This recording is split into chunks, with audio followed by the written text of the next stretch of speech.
Bonjour à toutes et à tous, c'est Alec et j'espère que vous allez bien.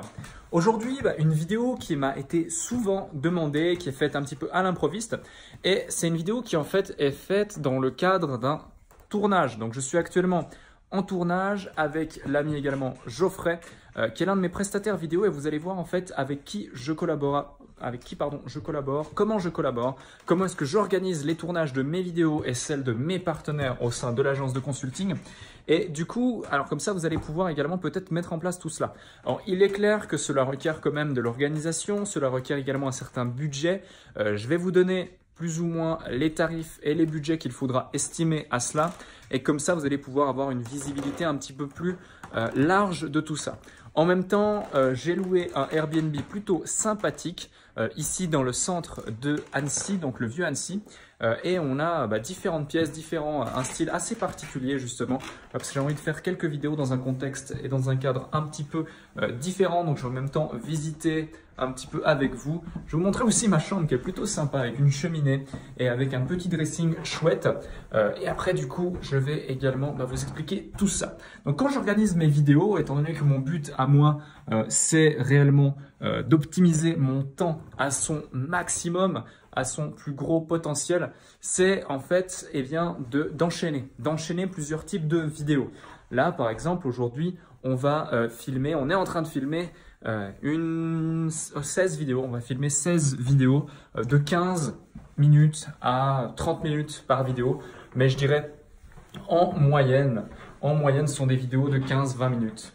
Donc voilà, et on va en enchaîner 16 pendant 2 jours, de façon à faire 32 vidéos. Et j'aurai du contenu ainsi pour 3 à 4 mois. Normalement, ce sera 4 mois, à échéance de 1 vidéo par semaine. Donc le calcul est vite fait, 1 vidéo par semaine. Et donc 1 à 2 vidéos par semaine.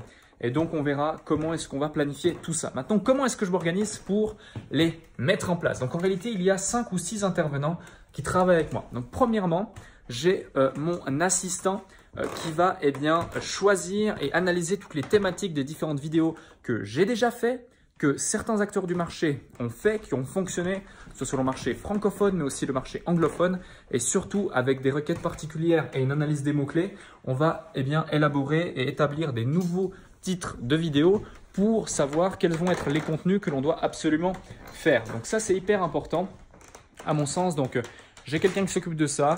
Il me met en place ensuite un document relativement simple que je vais vous montrer. Tout de suite pendant qu'on a l'ami Geoffrey qui change justement le matériel.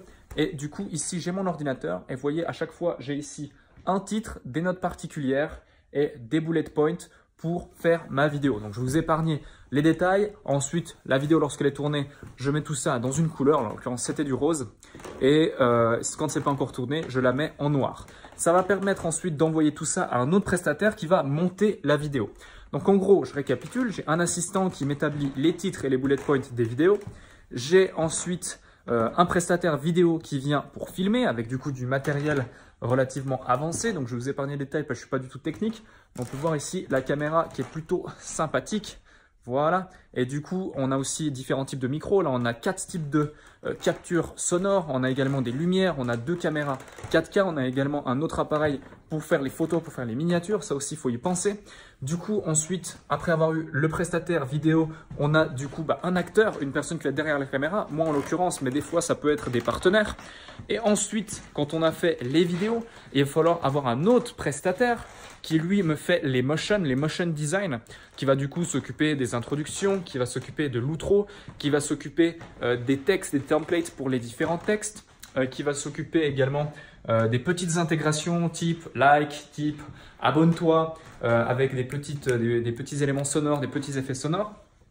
Ensuite, du coup, on a un monteur qui va du coup retraiter tous les fichiers bruts, tous les fichiers vidéo et audio, les mettre ensemble, les aligner, les étalonner, gérer la colorimétrie, etc. etc. et aussi intégrer toutes les motions et toutes les animations liées à cela.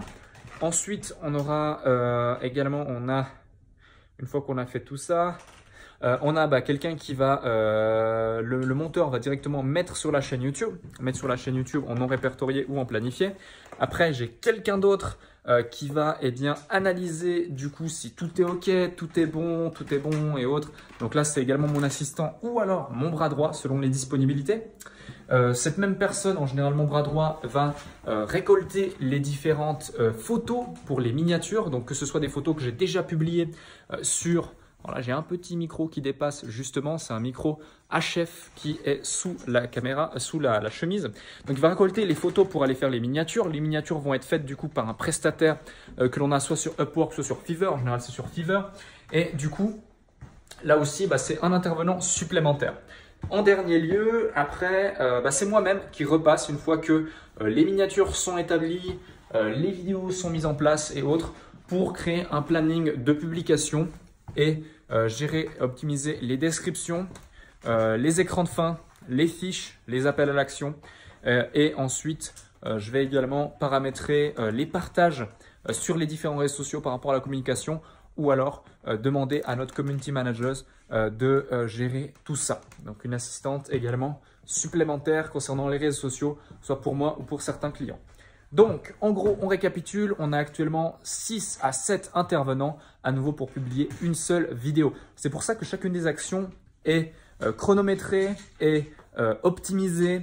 Et ensuite, du coup, ça me permet moi de dégager beaucoup plus de temps. Parce que ma valeur ajoutée, elle n'est pas dans mettre en place un décor, elle n'est pas dans avoir des compétences techniques sur ce type de caméra qui est juste dingue. Là, ici, on a pour plus de 12 000 € de matériel juste pour cette petite caméra.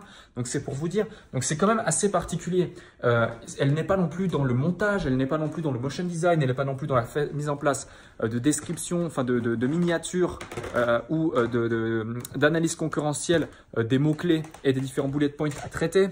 Donc, voilà. C'est pour ça que je m'entoure. Donc, en gros, en termes de budget, qu'est-ce que ça donne ? En termes de budget, qu'est-ce que ça donne? Il faut compter, quand vous avez un prestataire vidéo qui est très compétent, ne serait-ce que pour, comme ici, le matériel en place et autres, environ, incluant le matériel, entre 1000 et 1500 € par jour, je dirais. Est-ce qu'on est dans ces tarifs, Geoffrey? C'est plutôt juste. C'est plutôt juste. Ok, parfait.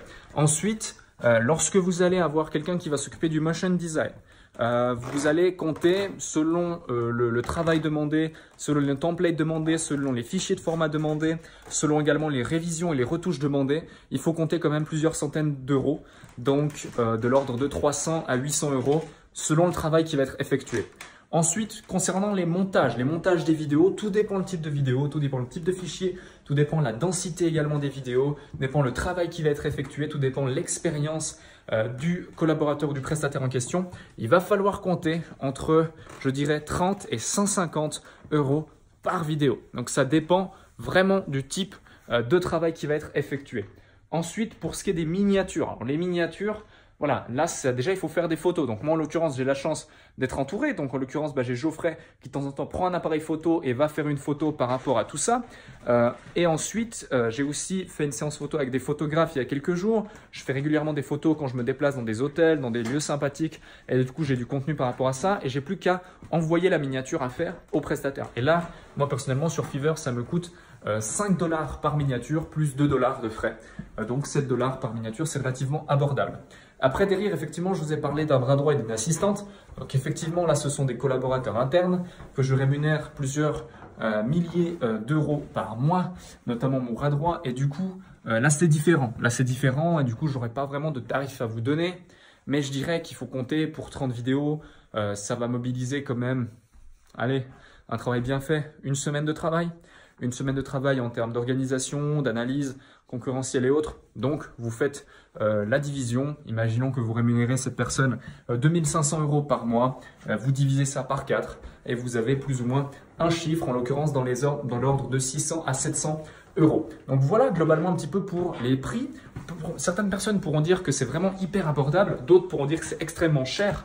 Tout dépend de la maturité de votre business, tout dépend de vos résultats, tout dépend de ce que vous tendez à avoir. Donc voilà, on récapitule. Je prépare ma liste de vidéos avec des titres et des bullet points. J'ai un prestataire qui vient du coup avec tout son matériel. On tourne les vidéos. Ensuite, on a les motion design qui sont déjà prêts et établis.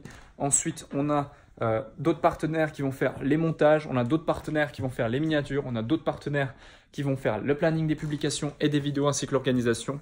J'espère à nouveau que cette vidéo vous aura permis d'y voir plus clair, vous permettra également d'élaborer et d'établir vos plans de production, de tournage. La production, c'est important. La post-production, c'est encore plus également important. Mais voilà, tout est question d'organisation, de planification, d'optimisation du temps. Et là, moi, en l'occurrence, ça me permet, eh bien, en 2 jours, d'avoir assez de contenu pour être tranquille pendant 3 à 4 mois. Je ne sais pas si vous vous rendez compte. Et du coup, pendant 3 à 4 mois, je suis tranquille.